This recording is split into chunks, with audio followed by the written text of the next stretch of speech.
What's up, everyone? Welcome back to Every Week We Follow. Villa in the USA. Villa in the USA. Rogers. Watkins in the USA. Gambles in the USA. Bovril in the USA. Cabris in the USA. Returns. Everything's in the USA. Prince William in the USA. Yeah, so that is a preview for something that will be coming to you before that England game. Welcome, everyone. This is our Every Week We Follow Aston Villa in the USA, which is where we are going to be following the Villa boys across the World Cup in the United States. Obviously, we will be covering heavily the England games, but we are also going to be covering the rest of the teams as well, who are, I think, in terms of Villa players involved, Argentina, Yes. Scotland, Yes. Sweden, Yes. Lindelof, France, yes. Belgium, Yes. And England. It's just a six. Yeah. Yeah, cool. I believe. Only 6 teams that we need to follow in every game that they play and every fixture. So that'll be fun. Mate, and it starts tonight. I am doing a live watch along for the opening ceremony and the game against Mexico and South Africa in Mexico City. Join me live at 8 p.m. on TikTok. Do you know what's really interesting about this? And you got to think that something somewhere has made this happen. So South Africa World Cup. Who was the opening fixture? Was it Mexico and South Africa? No. And what was the date? Nah. You're shitting me. Same date? No way. Exactly the same. Let me check. Let me double check that. But whilst you're chatting, but yes, I'm sure it was. Well, if I remember correctly, South Africa. I mean, obviously, it takes you back to that 2010 World Cup, the year Ivor was born, and those stupid Vuvuzelas fucking noise. But yeah, South Africa scored a great goal in that game, and they did that. You know, all the players lined up and did the older Macarena or whatever it was. World Cup memories. Happy days. Well, do you know what? I just want to start as I did yesterday, mate, because it was my wonderful wife's birthday yesterday. But it was also David Platt's birthday. So I shared that wonder goal against Belgium. And I hadn't seen it in such a long time, but my word, what a goal that is. Honestly, I was 11 years old when I saw that. And I remember going mental at the time. And I remember just loving David Platt because he was a Villa player and but he wasn't being used by Bobby Robson, and he come on in the 71st minute and scored a fucking wonder goal last minute of extra time. Boom. Just to clarify, yes, 11th of June, 2010 at 4:00, South Africa, Mexico, and it was 1-1 in Johannesburg. Yeah, no way. How weird is that? Because I was speaking to a friend yesterday, and he's South African, and he was saying, I was like, no. I was like, this is some conspiracy bullshit that someone's made up. Like, no way. Who won the World Cup in 2010? Oh my God. Now you're asking. Let me look. Final. Who was the final? Was it France? 2010. Well, they won it in because they won. Yeah, didn't they win the Euro 2008? They won it 2018, right? In Russia. Yeah. I want to say. This is starting well, and we've done really well here. World Cup. World Cup 2010. The winners were knockout. Oh yeah, it was that one where Spain just kind of 1-0'd it all the way to the. It was Netherlands in the final. Spain, Netherlands in the final. And of course, Iniesta scored an extra time when basically Holland tried to kick the shit out of mate. Some of the tackles in that game were unbelievable. Like they would just never get away with it. But no, actually, it's been France dominated because they won Euro 2008, didn't they? And they won World Cup, and then they won the Euros in 2012 as well because they were fucking unbelievable. Yeah, Spain beat. It's ridiculous actually when you look at it. Spain beat in the group stages. They beat Netherlands 1-0. They beat. What am I on about? No, they didn't beat one. It was Netherlands 1-0. I don't fucking know. But basically, I know that they went through the whole knockouts and they won 1-0, 1-0, 1-0, 1-0. boring, isn't it? Anyway, right. Enough of that that. Spain team weren't boring though, mate. That Spain team were fucking mint. They were. They were, but 1-0s. Come on, like. Just, yeah, but mate, but this is what great teams like that have buzzes parked like in front of the goal, and they just have to break you down, and they do it. They were that Spain team from 2008 to 2012 were arguably one of the best teams in world football that we've ever seen, and I don't think it'll be replicated. But there we go. It was anyway, fun times. Right? We started off on a winner. Onto this World Cup in the USA. So and England Mexico and yesterday. Canada. Oh yes, Mexico and Canada. Yeah, fuck it. Yeah, no one's actually saying that, are they? Everyone's just going USA. It's like Mexico and Canada. It's Central America. But yes, obviously England played their final friendly yesterday before the World Cup kicks off against Costa Rica. They won 3-0. I only saw like the first bit of it as well because I was knackered, so I actually went to bed. But from what I could tell, improved performance, Gary. Yeah, I watched the majority of the game. I missed the last 10 minutes. I fell asleep. So I missed Watkins' goal, but thankfully I was able to rewind and watch it back. But yeah, no, I feel like these two games are pretty pointless, if I'm honest. It was improved compared to New Zealand, right? And how bizarre, by the way, was the fucking weather. Like, I know we talk about the fucking all over Orlando's also over there, they have such rules around if there's the slightest bit of lightning, they have to like stop the game. I think there's going to be, because obviously they delayed the kickoff by an hour, so that was part of the reason I didn't get to see the whole game. But like, is this going to cause issues, this World Cup? Like, is there going to be quite a lot of that? Mate, potentially, because look, it's that hot that you're going to get it, aren't you? That's the beauty of, the nature of weather. When you have that humidity, it brings thunderstorms. It just does. So it'll be interesting. But I was like looking at the pitch before kickoff, like it was swamped, and I thought this must have the best drainage in the world, and then it did. And then they were watering the pitch before kickoff. I'm like, what the fuck? Like, what? But before we get into the game, right, the biggest controversial thing that I saw, and I thought about it when I was watching at the time, right? We had a corner in the first half. Declan Rice went to take the corner, and this has been ripped out. It's been on Lad Bible and Sports Bible and all that thing, right? And in the corner flag, it was fucking 4 or 5 tables with burgers and stuff, and people sitting there eating, right? And everyone's going, "What the fuck is this? I hope the ball gets blasted at them eating a burger." What is tables around the corner flag? What is going on?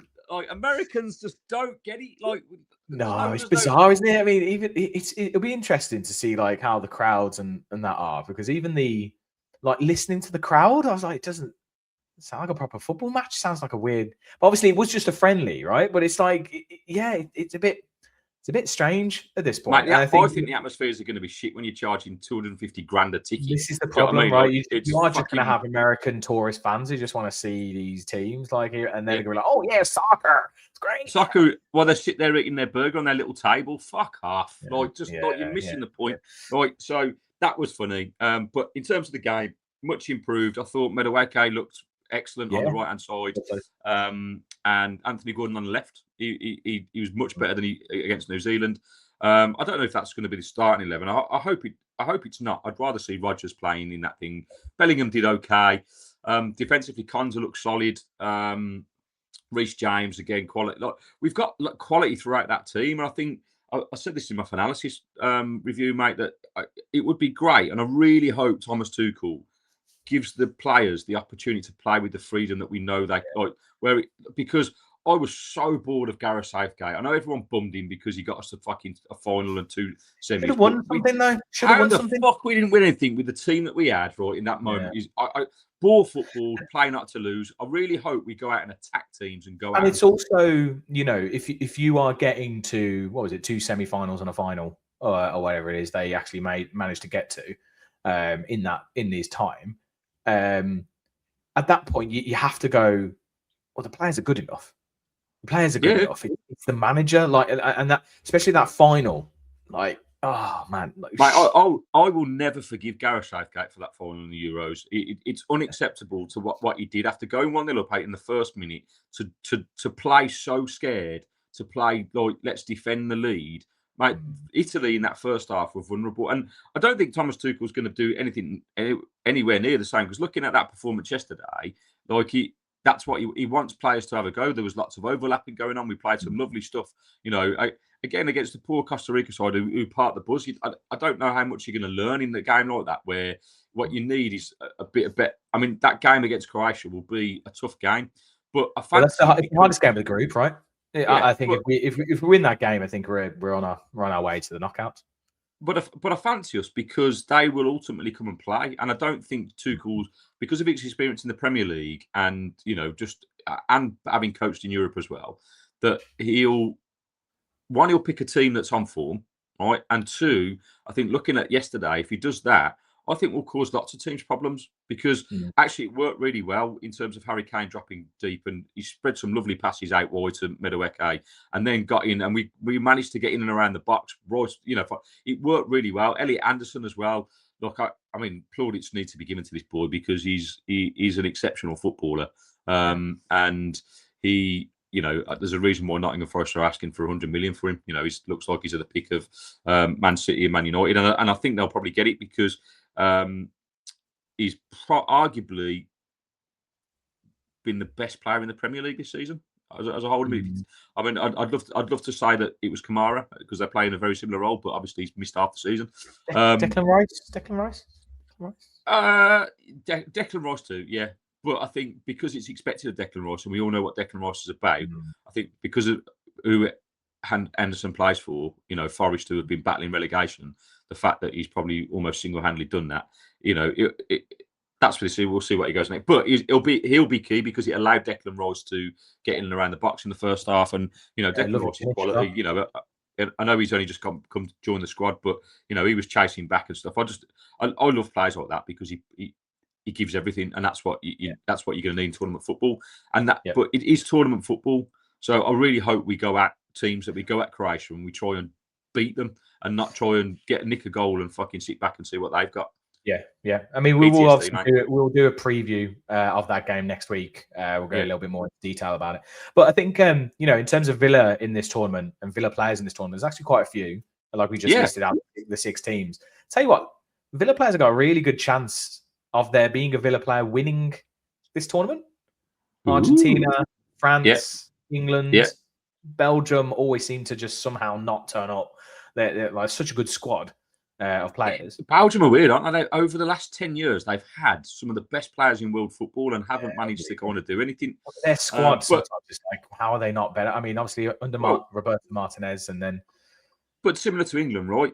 You can't win a World Cup with just brilliant players. You've got to have this team ethic, and you've got to have it's a team game, and this is why it feels different. I'm not saying England will win the World Cup. I don't think we will, but we've got a good chance in terms of I like Thomas Tuchel. I think he's a good fit for England because of his experience in managing Chelsea and stuff, and I think the players respect him. Right, so you can see that even after a long, hard season, that work rate yesterday was much better. We obviously had to go about New Zealand and say, look, this has got to be better. We're preparing for this game next week. So, you've got to have that kind of that team together. So I know people say he's a tactician that can affect a game. Like his in-game management is good. So, whereas you definitely didn't have that with Southgate. No, you didn't. But people keep banging on about Southgate in terms of, but he brought the team together. There was always a divide in England camps and all that kind of stuff. Which is fine. Yeah, that's one approach. Yeah. Yeah, but what I'm saying is the difference between those times when in the golden years with Beckham and Co and Gerrard and Lampard was that international football then was still kind of high on the players' lists. I don't think it is. Like, don't get me wrong, people will love playing for their country, but the fact of the matter is Champions League has ruined international football. That's what players care about. It's kind of playing at our level, and the international game has dropped. And you can look at the tournament now. They've had 46 teams, countries I've never even heard of. Like, the standard of football is not going to be great.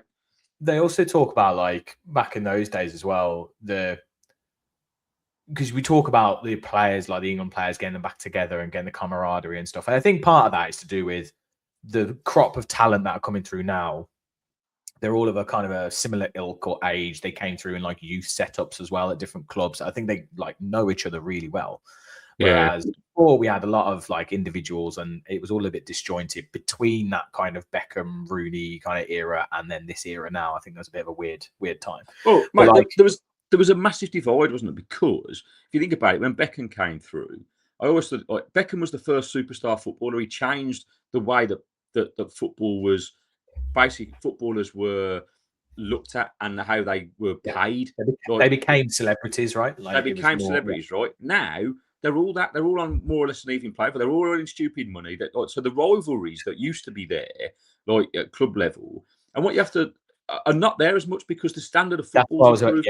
That's what I was about to say. Was that back then? I remember seeing a lot of interviews and stuff with like Rio and John and they were saying when it came to like international football, they had to try and put those things aside, but they hated each other. Yeah, really hated each other. Whereas now, even in derbies, you see it the full time, and they're all like they're doing this like talking thing, and they all got like, "Oh yeah, right, mate." It's like, hang on, no. We've just lost 2-0 to our local, like to your rivals. Yeah, you not be doing that. Have you seen? They're in the inner circle now, aren't they? Have you seen their quickly? Actually, just bringing me onto it. Have you seen all the new rules that are in this tournament? I haven't seen. I've seen some briefly. I haven't had a chance to sit down and look at a busy couple of weeks, but I will do that over the course of the World Cup. So apparently you'll get a yellow card. Apparently you'll get a yellow card for the behind the hand talking, which I was like, it's a bit weird. It depends what you're saying, right? I think Gabby was saying like sometimes they'll be like talking to one of the opposition that they know, and we sit there going, "Oh, fucking hell, Ollie had a shitter today, didn't he?" You know, or whatever. So they'll be like saying weird stuff like that. So not gonna have any hands. I don't know how they're going to police that, by the way. And then, I don't know, mate. It won't, but I can understand it. It's just to do with racial abuse, isn't it? That's because it happened in the Champions League. Yes. It's racial abuse is the big one, I think. The VAR for corners, VAR checks for corners. So, as in, like, so they're basically going to have the time to quickly double check whether it was a corner. Well, mate, okay, so it depends how they do this. I have got no problem with that because I've said to you before. I haven't got a problem with a lot of these rules. It's all about, especially if it's VAR, it's all about how it's implemented, right? Yeah. No, I'd rather have, as long as if it works like, right, the ref goes, I didn't see that went off. Is it a goal? Is it a goal kick or is it a corner? Right. Yeah. And the VAR can go, it's a goal kick, it's a corner. Yeah. It should be 5 seconds. Yeah, maximum, it's not going to be this thing where they slow it down and they're looking at whether it came off that player's knuckle. Or, it shouldn't even have to go to a decision on the screen. What it should be is that it's in the referees here just to make sure that a goal kick or a corner is given to the correct league because that happens all the time. VAR. Can you imagine VAR check? VAR check for corner. For corner. Oh, the Americans will love it, won't they? Oh, fuck off, you dickheads. Right. Just honestly, they should never have allowed it to be in the USA. They should have kicked them out of the tournament with Iran and allowed it to be in Mexico and Canada and let them fight their fucking war, right? And leave us the fuck out of it and let us enjoy the football because it's just. Let's not get into that. I don't want to get into that. All the politics and stuff. But then, so there's that. The other one is VAR for second yellow cards for a red. Yeah, I've got no problem with that. I think that because often I've been frustrated when you get. People have been sent off and they can't check it, and you go, "Well, actually, it's not a yellow card. It's not a yellow card." So again, no problem with this. I think we've got PTSD with VAR and how it's operated in the Premier League. So as long as it is smooth and doesn't hold up the game too much, then I think that's you want the correct decision, right? You don't want people being sent off for incorrect yellow cards, so that's a good thing. So I'm just looking at it quickly. So just to recap, so there's red cards for covering mouths. So like if I'm guessing, like you said, it's if it's like abuse or anything like that. 10-second substitutions. What's this? Hang on. 10-second substitutions. Once a player is called to be substituted, they have 10 seconds to find the nearest exit. If they don't, the substitute player will have to wait a minute for the next stoppage to enter the pitch, meaning their team will temporarily play with 10 men. Oh, wow. What? Get That's off the insane. pitch. Mate, okay, I want to see players take the piss out of this, like literally diving off the pitch, gambolling off the pitch to get off. Like 10. There's like a counter. It's like 10, 9, shit. Get out that side, you prick. 5-second restarts. In the event a referee feels a player is taking too long on a throw-in or a corner kick, a 5-second countdown will begin. If the ball is not in play by then, the referee can switch possessions to the defending team. Honestly, what of America? What are they? I mean, obviously, America haven't made these rules, but it feels like they've made the game American. But that's how it feels. We don't want any stoppage. I mean, it's weird, isn't it? When they take 4 hours to play an American football game, right? It's just for an hour game. Are they going to do Are they going to do the whole thing? You know, in America, with like American football, where at the end of a play and the ball's gone out of play, they cut to the studio and then they talk about the play that's just happened, and then they go back, and I'm like, what the fuck's going? What's going on? Like, this is chaos, mate. Honestly, I just American sport is dumb. And they're dumb for thinking it's good, right? It just don't say, you can't say this to Josh. Josh is like huge on America. I think there's a lot of American football fans out there as well. Look, I'm not saying there's not, right? But it just doesn't make sense in my head. An hour game takes 4 hours because it's all commercially based. I don't think that's the game and that's tactical, the problem, right? No, it's that's not the game, but broadcast around it. Yeah, but who's got 4 hours to spare, mate? Like, you break it. Imagine that in the Premier League, right? Oh, here's a free kick. Back to the studio. Don't take the free kick yet because we just got to explain away. Like, just work it out yourself, you fucking knobheads. Who wants to do? I don't understand. Like, right. There's no disrespect to people who love American sports, but they're not for me, mate. Apart from basketball. Basketball's all right. So on the VAR, an incorrectly awarded corner kick if it doesn't delay the restart. Any attacking fouls that happen. Have you heard this? So you know how like the corner or for a set pieces where there's fouls before the ball is in play, currently they don't count, right? But apparently if an attacking player fouls a defending player out of play, it will count as a foul. So a defender could do what the hell they want, but the attacking player, if they make a foul on the defender before the ball is in play, it can be given as a foul. What? Any attacking fouls that happen before play started, such as restarting from a dead ball, previously no foul would count until the ball is live, but now it will count. So if you're an attacker and there's all that kind of like pushing and shoving going around the keeper and all that kind of thing, and you like shove a player before the ball is kicked, it's a foul. Whereas currently don't do that, but the defender can do what they want. That's bullshit, mate. You gotta have that both ways. So the defender can just throw you to the floor and nothing happens. Yeah, well, this is the one thing with this rule. I'm like, surely either. Like, it's not just about the attacker. It's not now just you're attacking like, team. Yeah, you're impeding the attacker from doing anything. That should be to eradicate grappling in the box and pulling people to the floor. Right now, look, it's just a nonsense rule. Just get the referee to referee and be consistent with it. You can't, if you've got your hands wrapped around somebody, it's a foul. You can't do that anywhere on the pitch. I know. So I'm not saying you can't go shoulder to shoulder, but if as soon as the ball comes into play, if you've still got your arms around somebody and you're preventing them from attacking the ball, that's in play. That's always been the case, right? Like if you are fouling a player, the ball comes in. But this is the difference here is about it's before the ball's even kicked.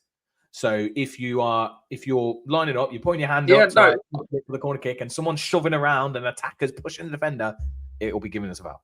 Mate, I think that's bullshit because like you just I don't know how they're going to. There's going to be police that because it is a physical game. That hustle and bustle, like I think you just have to kind of narrow that down to grappling, and if it's and in play, and just look at it when as soon as the ball's kicked, if it's still happening, then give you a penalty or free kick. You know what? I can imagine how many VAR checks are there going to be for this malarkey. Mate. Remember, was it the last World Cup or was it last Euros, the last World Cup where they brought in the whole stoppage time thing, and we were having like a minimum of 17 minutes. It was World Cup, 14 minutes added time. Yeah, I can imagine they're not being added time, but just been loads of VAR checks. So yeah, a red card issue from a second yellow that is clearly and obviously incorrect, like we said. A possible mistaken identity when a player is issued a yellow or red card for a foul committed by another player. So if there's a mistaken identity, VAR can intervene and be like, no, you've carded the wrong player there. Well, yeah, again, that makes total sense. Why has that never been a thing? This is the thing, right? So some of these things we've talked about before. I think a lot of fans have talked about it. And we've gone, because there's these rules around what VAR can and can't do. And I'm just like, basic shit that's like, you carded the wrong player. That is obviously fucking miles offside. That should have been a goal. Just let them do it. No, I can't because it's not in the rules and it's blows his whistle. And it's like, no, fuck off. No, that's absolute bollocks. Like a bit of common sense here. Like, mate, that's my biggest frustration. We don't even have to know about these things. This should be in the referees ear, right? You got it wrong. That's what it should be. Okay, thank you. Right? Do you know what I mean? Like assistant to the referee, video assistant referee, not ref the game, VAR, right? Fucking, like, if he makes a mistake or if he gets a mistake or if he gets the wrong decision, then make it, just let the ref the game. And if there's a mistake made, you go, tell him you made a mistake, right? It's simple. It's simple. I mean, the classic one was that Liverpool goal, wasn't it? Where it was like given offside, but it wasn't offside, or I can't remember. But apparently the player had gone on. The ref was like, "It's too late now." It's like, no. Stop mate, the game. 2 weeks later, right? There's a penalty decision, and someone goes up the other end and scores 10 minutes later. Look at the Villa decision with the ball out of play and fucking 19 seconds. Mate, it's absolute fucking corruption at its finest. If they did it correctly, it would be brilliant. Just fucking just let the ref the game, and if he makes a mistake, you look at it for 10 seconds. If you can't make a decision within 30, stick with the referee's decision. It is as simple as that. Fucking idiots. Right, final bits here. We'll do these and then we'll call it a day. So injured players leaving the field. If an outfield player needs treatment by the medical staff, they have to leave the field for 1 minute. The exceptions are collisions, signs of severe injury, and goalkeepers. But that's already a rule anyway, so I don't know how that's changed. Goalkeeper injury tactical timeouts. Sometimes players will go to their manager in the technical area for advice during a goalkeeper injury. Now they'll be told to stay put on the field, though no disciplinary action will be imposed if they still proceed. So basically they're saying, no, you're not allowed. If you do it, we won't do anything. Okay. What? Why is there no disciplinary action? What's the point then in the rule? What's the point? It's like that'll stop it happening, mate. Handball's not allowed, but if you do touch it with your hand, we're not going to do anything. Okay, fuck it. In the net. What? Mate, what's the point in that? That makes no sense. That makes no sense. Also, I just don't know how you police it. It's like the whole thing with around like two members of staff. No one's only allowed 2 in the tactical box or stuff. Like they started it and then they just abandoned it because so many teams have coaches and stuff up in the box or running up and giving it's stupid. And then last one, any player who leaves. All right, so this is obviously to do with what happened at AFCON. Any player who leaves the field for protesting a refereeing decision will be shown a red card, which also applies to coaches who encourage the idea. If a team forces a match to be abandoned, they would have to forfeit. The notion stemmed from the recent Senegal-Morocco final. That makes total sense. Like, yeah. If you're just kind of going, no, don't agree, off. Like, again, why has that not always been a rule? I don't know. It's stupid. It's so stupid. But anyway, so already the USA World Cup is turning into a bit of a farce. I'm sure there'll be lots of it. I'm sure once it starts, much like all the stuff around the Qatar World Cup, there's so much stuff around that and things. But actually, it turned out to be a really good World Cup. And I think everyone that went actually enjoyed it as well. Obviously, there's lots of things that happen in Qatar that we don't agree with. But in terms of the tournament itself, it was very good. There's lots of things in America I don't agree with, mate, and it's not being covered the same. Yes. No, I agree. And also, there's just a lot of stuff that actually seems to be potentially affecting the matches, like things like referees can't be allowed in, the fans, like the managers and backroom staff being denied access. Something like Iran, they can only fly in on the day of the game and they have to fly out. It's ridiculous. It's ridiculous. Mate, but anyway, they allowed the Iranian team to fly in, right? And then stopped the managers and the backroom staff. Yeah, and also the fans, all their like the allocation's been pulled in it. It's like, oh mate, it's just ridiculous. Anyway, guys, give us your final thoughts, mate. The final thoughts, mate. I have struggled to get into the mood of this World Cup, mainly because of Villa winning the Europa League and being stuck in Istanbul for the last 3 weeks, right? And I'm still buzzing off that. But it's here. It starts today. And basically that means 3 games of football on during the day or night or whatever, right? Through the night, mate. You're gonna have to sleep in the day. I reckon you go nocturnal. Yeah. Mate, I'm for it. I'm gonna try and cover as many as I can. And hopefully the World Cup FIFA will then get me. And I think once we see tonight's opening ceremony and watch that Mexico game, maybe the World Cup FIFA will start to hit. And obviously, as we approach next Wednesday's game against Croatia, maybe it'll start to bubble up some feelings, and we'll get there. Who are you reckoning tonight? Mexico, South Africa. Mexico, mate. It'll have to be Mexico, because otherwise they'll end up being kidnapped and murdered, probably. You know what happens in South America. Exactly. I think Mexico are probably going to be the strongest side in that, and I just think in terms of where it is and all that kind of stuff, I think Mexico will have too much for South Africa. But I want to get back to loving international football. So I'm hoping this World Cup can help do that. I think I'm going into it with a bit of optimism under Tommy Tuchel with England. And, yesterday gave me a bit of encouragement. So, yeah, I'm hoping this time next week I'll be a little bit more, enthusiastic about this thing, right? Because, I want to be around. So make sure, if you're still here at 30 minutes, hit that subscribe button. Like, stick with us for our journey throughout the World Cup. Next week, we'll have, if you watch the start of this show, that was a little bit of a kind of intro to what's coming. I will be all over TikTok this week doing various lives for and stuff about England. So make sure you check that out. And we'll see you. When are we coming back? When's the next show? Let's do Monday. All right. Yeah. So we'll have a few days of games under our belt, and then we can get ready for the prep of Wednesday's game against Croatia. So we'll see you all on Monday. Until then, every week we follow the boys in the USA. Yeah. See you a bit. In the USA. See ya. Peace.